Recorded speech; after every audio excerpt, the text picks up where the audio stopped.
Hello there. Welcome to No Extra Words, One Person Search for Story. My name is Chris Baker-Dersch. I'm your producer and editor. This is Season 2, Book Pairings. Apparently, I was not the only one who thought this was a good summer to spend with one of my literary heroines, Anne of Green Gables, because since I announced that I was launching the Anne series this summer, I've been following on Instagram a couple of my favorite sort of bookish Instagram accounts to follow are, and I'll put these in the show notes, at The Bookseller's Daughter and at Carrot Top Paper Shop. Those two ladies have teamed up and they are doing the hashtag 12 days of Instagram challenge. By the time you hear this, it'll be nearing its end, but should still be ongoing. So you can search hashtag 12 days of Instagram and revel in all things Anne. And I am excited to be diving into episode 1 of what I plan to be a 5-part series on Anne of Green Gables today. If anybody is joining me from the hashtag 12 days of Instagram challenge, welcome. We are here today to talk about Anne of Green Gables, and in no extra words form, pair it up with another book to talk about the two of them together and do a little compare and contrast. I don't think I have to introduce Anne of Green Gables to too many book people, but here we go in brief. It was published in 1908. It is the story of a red-headed orphan named Anne who arrives in a small town on Prince Edward Island, Canada, from an orphanage in Nova Scotia. She comes to live with an elderly brother and sister pair on a family farm, and when she gets there, she discovered they actually sent for a boy. They sent to the orphanage for a boy to be a farmhand, and they don't really want her at all. I also want to introduce up front our second book that we're talking about today and quickly contrast Anne with the other heroine, who is Emily from Emily of New Moon. So, unlike Anne, Emily has family to take care of her when her father dies, her mother's family to be specific, but they of course don't want her.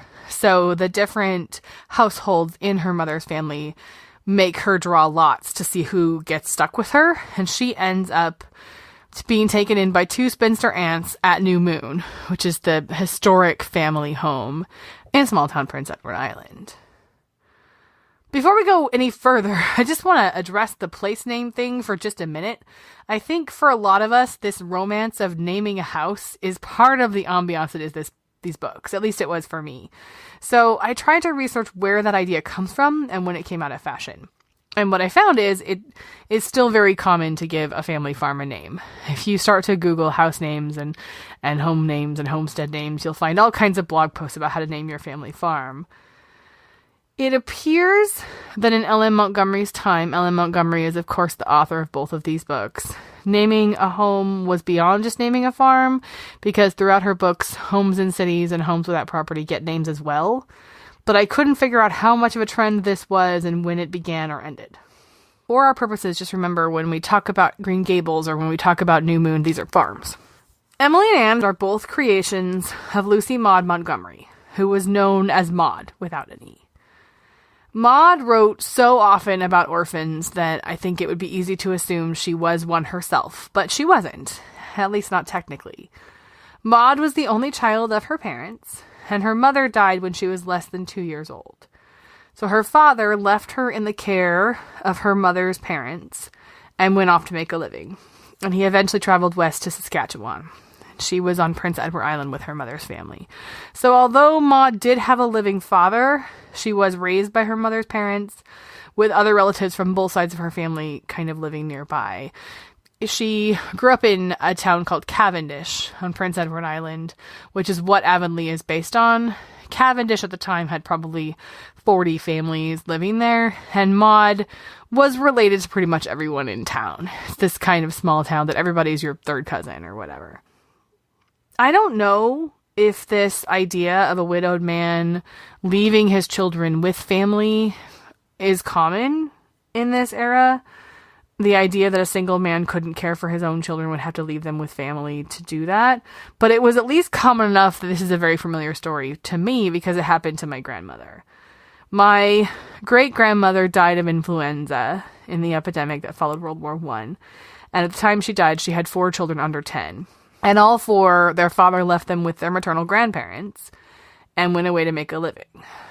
Maud's family, who did the same thing a generation earlier, did eventually remarry and have other children, and eventually she traveled to Saskatchewan and lived with him for a time. And again, this follows my family's story almost exactly. My grandmother and her younger siblings did go to live with their father for a while after he remarried.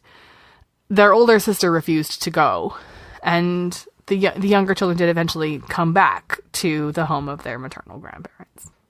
The loss of a mother when you're young is a very complicated thing. And I think what we're seeing here is in a time and a place when fathers were somewhat distanced from the running of household and raising of children life, the loss of your mother could really lead to some interesting family dynamics. At least it seems to have in Maud's case. I wanted to look at Anne and Emily together. Now, as I said, we're going to do a 5-part series on Anne. And this is the only one where we're going to talk about 2 Ella Montgomery books together. These are probably Maud's best-known heroines. She was a prolific writer. She published 20 novels in her lifetime. 8 of them were about Anne. 3 of them were about Emily. 1 book was published posthumously, and she wrote hundreds of short stories. She wrote poetry. She sort of rewrote her own journals, which are published. So she does have other well-known and beloved heroines. Sarah Stanley as the story girl. If you ever were a fan of the Road to Avonlea show, which was on the CBC in the 1990s, that's loosely based on Sarah Stanley. Another one of her heroines who gets brought up a lot is Pat of Silver Bush, who was part of a 2-novel series. And Jane of Lantern Hill is one that I really like, that was Maud's last non-Anne book in 1937. But she's obviously best known for Anne, and I think Emily is probably number 2 on that list. Anne, Emily, and indeed Maud have a lot in common, and there's been a lot of time spent examining the similarities and differences between Maud and Anne. And I think putting these 2 characters of Anne and Emily together is an interesting way to talk about how life informs art and what we can and ultimately can't know about an author just based on the characters she creates. As I said, Anne of Green Gables was published in 1908, and it was written in a period of relative calm in Maud's life. It's her first book. She's a published short story author at this point, but Anne of Green Gables is her first novel. And she was in a period of relative calm following a period of a lot of upheaval. Now, I don't have the time here to go into all the details of Maud's life, and I want to recommend you a great source if you're interested. There is a podcast. It's actually my favorite podcast. It's called The History Chicks. And they take one woman from history each episode, thoroughly research her, and then the co-hosts together talk you through the story of her life from beginning to end for a whole episode. Occasionally they do cover some authors, and they did an Ella Montgomery episode last year. If you do want the full story of Maud's life, that's where I'd go. For our purposes, when Maud was writing Anne, she was in her early 30s. She was living in Cavendish, and her grandfather's death had brought her home. So she was raised by her maternal grandparents. She was living away from them, teaching school, and her grandfather died. So she came home basically so her grandmother could keep her home. This will sound familiar to fans of Anne. It probably gave her a good excuse to break an engagement that it sounds like she was in a big hurry to break, because she was engaged at the time. And she was also involved in some kind of love affair while still engaged. The details of that and how serious that episode actually was are unclear, but there was certainly a bunch of stuff going on in her romantic life, which she was probably pretty eager to break apart from. So she left all that behind and moved home to Cavendish to live with her grandmother and write full-time. And that is when Anne came from. She was working as a writer full-time. She was in a period of kind of stability in her life, and she wrote Anne of Green Gables at that time. For the rest of her life, she would be asked if she based Anne on herself, and she always said no. Her story for the inspiration for Anne was that she saw a picture in an American magazine of an early Gibson girl, and that image inspired the character of Anne. There are definitely some similarities between Anne and Maud and some marked differences as well. But I think the biggest difference that sticks out to me right away is that Anne is a naturally optimistic and upbeat person, and it doesn't seem like Maud was as much. Anne has been through a lot by the time she comes to Green Gables. She was orphaned at 4 months old, and she got passed around to neighbors, and she had to earn her keep taking care of other people's children until she finally ended up in the orphanage from which she was brought to Green Gables. But Anne doesn't spend a lot of time dwelling on the tragedy of her past. That's out of character for her to spend too much time with it. She'll mention it in passing by giving you little tidbits, like she'll tell you that her best friends were echoes in the woods and reflections in a glass door. And, you know, she talks about how she helped Mrs. Hammond raise her children, and Mrs. Hammond had twins 3 times in succession, which is too much. So she'll give you little hints. But Anne is not someone who spends a lot of time dwelling on her past tragedy. There is a novel that's been on my to-be-read list for a while that's called Before Green Gables. It was commissioned by L.M. Montgomery's heirs for the 100th anniversary of Anne in 2008.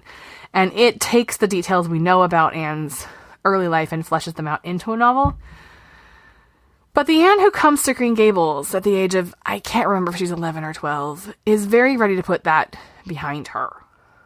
Her imagination has always been her salvation, and she is very, very good at seeing the bright side or making one up if there isn't one.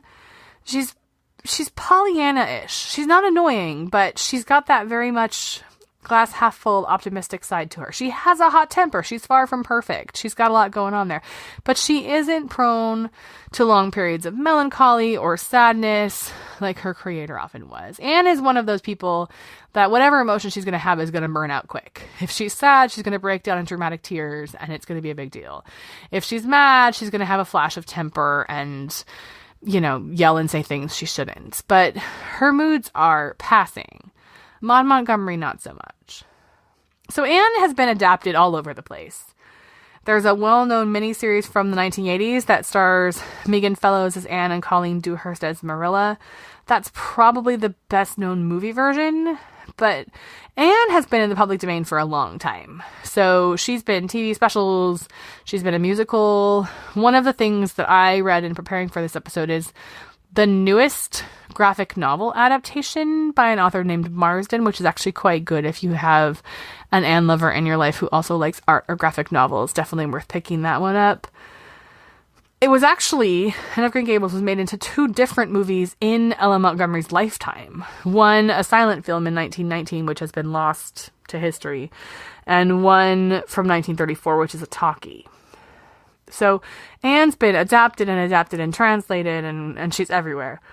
The most recent Anne adaptation that I know about was Anne with an E, which was a TV show released on the CBC in Canada in 2017, and it is available on Netflix. All 7 episodes of the first season are available on Netflix now, and season 2 is currently in production.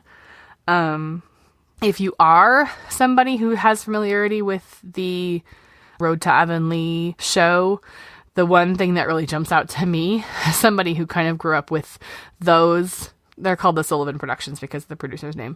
The character of Matthew in the new miniseries is played by the guy who was Aunt Olivia's beau on Road to Avonlea. So that means anything to you at all. That's the connection. This new series was written by Moira Walley-Beckett of Breaking Bad fame. So it's definitely a grittier Anne. I've seen it. The History Chicks, who I talked about before, have covered it. And I do recommend it to Anne fans for sure. The casting's really good. The story diverges quite a lot from the original, especially as it goes on. And that is nothing new. I mean, if you're familiar with the 1980s miniseries at all, the first one is pretty true to book. The second one takes the next 3 books in the series and mashes them together and doesn't really follow Anne's trajectory at all. But it's still fun. But here's the thing I don't like about the new Anne. They don't seem to get her inherent optimism. The only way I can really describe this is darker, which is too strong, because it's not really dark. It's family friendly. It's still Anne. She's lovable. She's freckled. She goes to the great school scenes and breaks the slate over Gilbert's head and has the endearing friendship with Diana. It's all the stuff that makes Anne Anne. But there's this edge to her that Anne in the book doesn't have. And to me, it's what makes Anne in the book so completely Anne. She should have PTSD from everything she's been through. And based on her journals and what we know about her, Maud Montgomery definitely did suffer with depression and other issues brought on by the stresses of her life. But Anne doesn't. She's not that character. So I wanted to get an unbiased perspective on Anne with an E, because I know I'm too close to this. So when they first came out, I said to my husband, like, I want you to watch just the beginnings of these with me. Like, sit with me for 2 episodes. He's never seen the original. He's never read the book. All he knows about Anne is it's this redheaded book character that my wife likes. That's all he really knows. So I'm like, I need an unbiased perspective. So sit down with me and watch these with me. And he did, because he's a trooper. And we sat through the first 2 episodes, and he didn't hate them. But at one point his comment was, okay, so she's running away again? And that's kind of how I feel about the TV Anne. She wants to escape when she's rejected. That's a perfectly normal, totally human response. But unfortunately, as a fictional character, doesn't make her super likable. It's like Katniss in the last book of the Hunger Games. Her emotional reaction to everything she's been through is totally normal, and what you would expect from any person who's been through half of this. But it makes her less readable. It makes her less likable as somebody just trying to experience her through this book. And I feel that way about the Anne with an ETV Anne. It's understandable, her sort of flashes of kind of PTSD or that's the best way I can describe it, sort of baggage from her past. And when she feels rejected, she wants to escape. And all of that's completely understandable, but it doesn't feel very Anne-ish. That's my honest truth. Now, I'm going to be a hypocrite in a minute, because we're going to talk about Emily. And I'm going to take back basically everything I just said. But because that's the newest adaptation of Anne, I felt like I needed to give you a little of my commentary. And that said, I think you should watch it. I think you should watch all 7 episodes. I think I like some of them better than others. I'm not sure, based on how season 1 ends, how I'm going to feel about season 2. But I'm glad they're out there. I'm certainly glad that new generations are being introduced to Anne, and I think you should check it out. It's on Netflix. Now, it's important to note that Anne in the book is not 100% good. She's not sweet as sugar. She's not annoying. Remember we talked about Carolyn Haywood's Betsy back in the last episode. You can go saccharine pretty quick. In fact, to me, it's TV Anne who's a little too eager to please, because she's really, really scared these people are going to hurt or reject her. Book Anne really, really wants them to accept her, but she's spunky. You know, her hot temper comes through, and she loses it on a neighbor who says unkind things about her. And from the moment she meets Matthew, she's really unafraid to tell him basically everything about her life and be 100% herself. She wants these people to like her, but it's not a fear want. It's a longing for family want. Yes, she doesn't want to go back to the orphanage. Yes, she wants to stay in this place. Yes, the orphanage was a terrible place. But it's not a, I have to please these people because I have to be okay.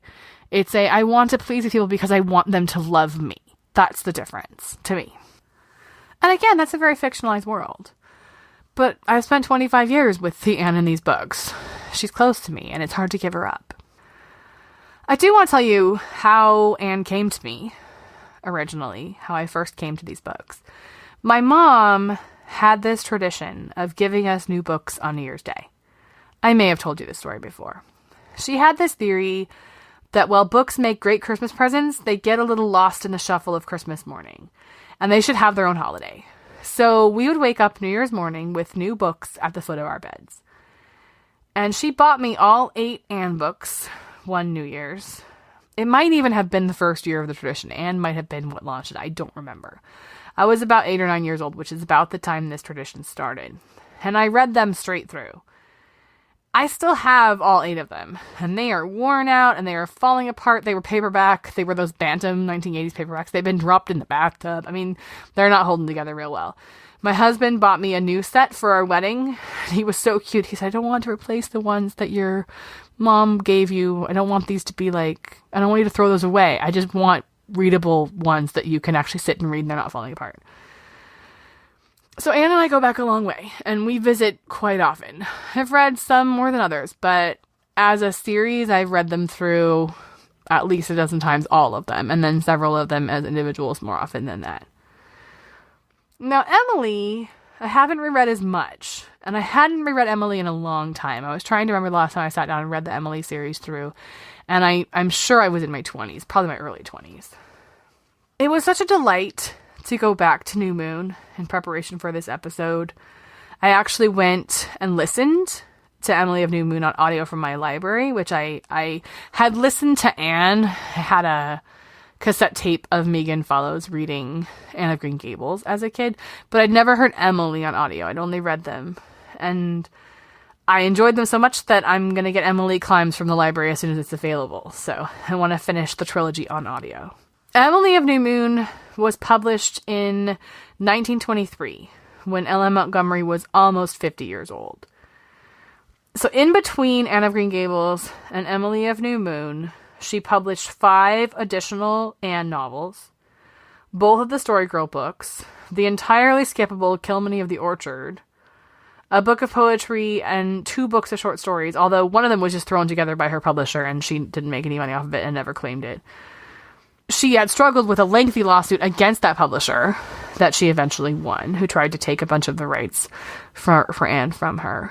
So she'd had this very expansive career in the decade and a half between Anne and Emily, as well as gotten married and had children and, moved on to a new phase in her life and a new location. She moved off Prince Edward Island in 1911, and she would return for visits and things, but she never lived on the island again. This is a Maud Montgomery who's at a very different place in her life when she writes Emily. She freely admitted that Emily was much more autobiographical than Anne. And to anyone who's looked at her life, that's obvious pretty quickly. Anne is at the mercy of strangers. When her parents die, there's really no one left to take her in. It's Emily's own family who rejects her. So the story of Emily is her mother eloped with her father. So her mother's family has not really spoken. They showed up for Mom's funeral, but they haven't really been around. And when her father does die, they take her in out of duty because she is kin. There's a lot about kin and relationships in this book. Who Emily looks like, who she acts like, which side of the family she resembles. These kinds of things are really, really important to Emily's people. And you get a feeling they are to Maud Montgomery's people as well. Emily has the deep imagination that Anne has, but she's a much more serious person. She is someone who can be prone to melancholy, who can be prone to sulking, who can hold a grudge. Emily is an extraordinarily sensitive person, and Emily does not miss a thing. Now, it would be a mistake to say that Emily's story is all sadness and gloom. She makes great friends after coming to New Moon. She learns the hard way, as kids do, what real friendship is. But her quiet seriousness really endears her to close friends, and also to adults who don't generally like people. Put it this way. If you met both Anne and Emily at a dinner party, Anne would be the easier one to get to know. She'd probably talk your ear off. But Emily is the sort of person who it would be worth the effort it would take to get to know her. Do I like one more than the other? I could never say that. Nothing could ever replace Anne for me. Anne came first. Anne is special. But when you put the two together side by side, you can see the maturing of this author. I don't think the Ellen Montgomery who wrote Anne would have been able to create Emily.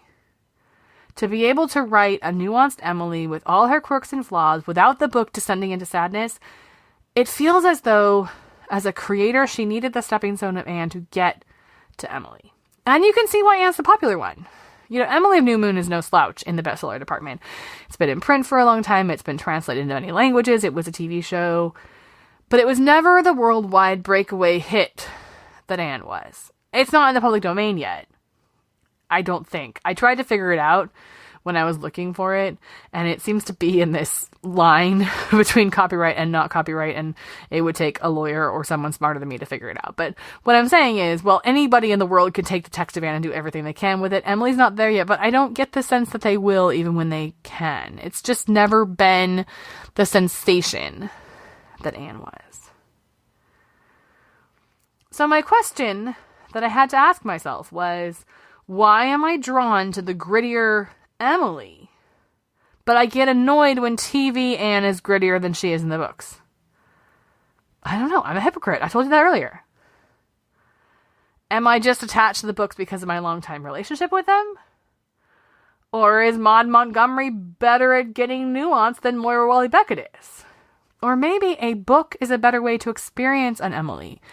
This is one of the things that I've read about when people talk about YA literature and the things that it exposes kids to, the things that characters do in books for teenagers. And one of the things I heard said is, when you experience things through books, you get a deeper sense of what characters go through because you get their inner monologue. Maybe that's why I like Emily, but don't respond to it as well when the same kind of thing is presented on TV. I really don't know. I really don't know the answer to that. I do know that I didn't get with Emily what I got with TV Anne, which is oh look, her past caught up with her again and now she's really sad and she's run away before she can get rejected. Didn't get that annoying feeling.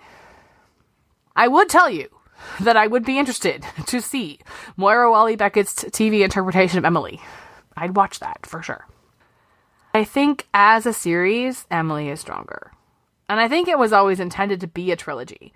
The thing about Anne is it was a standalone book that then there were more of because people asked for more of. So it has that sense of the first one's really strong. There's some good ones here and there, but they don't always hold completely together. It's inconsistent. But Emily tells a certain story trilogy style. Now, in terms of the through lines that connect both of these characters to Maud Montgomery, both have, and this is very common in all of her work, if you read a lot of her work, this very strict matriarch character who turns out to really care underneath her layers of propriety and defensiveness, the Marilla character. It's not hard to imagine that Maud is replicating her relationship with the grandmother who raised her. Both Anne and Emily have this love of nature and flowers. The Anne books in particular are filled with references to places Maud named and loved in Cavendish, Lover's Lane, the Haunted Wood. Both have these imaginative little girls who have been really deprived of companionship and friendship in their early lives, and so they had to create their own from what was around them. Both are inspired by and ridiculed by the occasional school teacher at different points in their life. But both do find people who encourage their dreams of creativity and education. Emily is the one who wants to write. Emily is like Maud. She's very intentional and dedicated to the idea of becoming an author. Both Anne and Emily are inspired by literature. But Emily is the one who has the big dreams. Anne likes making up and writing stories, and that will be part of her life the whole way through. Anne is a writer, but Emily is the one with the career drive. Emily is the one who wants to write the epic poem or the great Canadian novel. There's a lot of Maud in Emily, including reference to the Alpine Path, which is the line from a poem that was so inspiring to Maud that it eventually became the title of her autobiography. Tiny details of Maud's life appear in these books that, once you learn a little more about Maud's life, can be really interesting. Emily's relatives are really unsupportive of her writing, and so she has trouble getting paper. But it's revealed to her at one point that New Moon once served as the village post office, and so she gets these letter bills that were left over that she can write on. Maud's childhood home served as the post office, and letter bills were her first writing paper. I'm telling you, what aspiring writer doesn't cringe when they learn that Emily really wants to write a novel but can't try it because she doesn't have enough paper? That just wrenches my soul. Maud was always really open about the fact that a major driver of her literary career was the market. She wrote because she loved writing, sure, but she was disciplined, she was a prolific writer, and she wrote for her audience, and she knew what they needed. So it makes all kinds of sense that she would have this great commercial success in Anne, and then write an Emily who's also very successful, but less so and more real. Emily probably wouldn't have had the popularity of Anne even if she had come first. But as art goes, Emily's the deeper character. Anne is the girl we take with us. Anne is the optimist who reminds us that tomorrow is always fresh with no mistakes in it. Anne is quotable. But Emily gives us a window into the amazing life of her creator. Emily's an onion. You pull those layers back and you reveal the character inside. But in the end, even my audiobook of Emily of New Moon has as its cover not the dark-haired, violet-eyed girl who is actually in the book, but a redhead with braids. No doubt trying to draw readers in by referencing Emily's more popular cousin in fiction. the irrepressible Anne Shirley. We are going to stay with Anne for our next few episodes. But before we do that, I want to talk very quickly about my summer reading journey and how that's going. Because this summer's project has inspired me to add 2 Ella Montgomery related books to my list. There are a ton of biographies of her. Some of them I would like to get to, but the 2 I'm working on right now specifically are the Lucy Maud Montgomery album by Kevin McCabe, and there's a 2017 novelization of her life called Maud by Melanie J. Fishbane. I'm making slow progress on both, and the conversation of how my summer reading is going is over on Instagram or Goodreads. The other thing that I've been doing this June is I realized I didn't have any plan for how to, literally celebrate Pride Month. So the 4-year-old and I have gotten a stack of Pride picture books, and we're reading and sharing them on Instagram and Goodreads all June long. Because I firmly believe LGBTQ books aren't just for LGBTQ families, and I'm so grateful there are awesome picture books out there. So I hope you'll join me out there on social media and talk about your summer reading adventure with us. I am at No Extra Words in most places, and all those links can be found on our website, noextrawords.wordpress.com. The librarian and me needed a summer reading list and needed a summer reading project, so that's what's going on.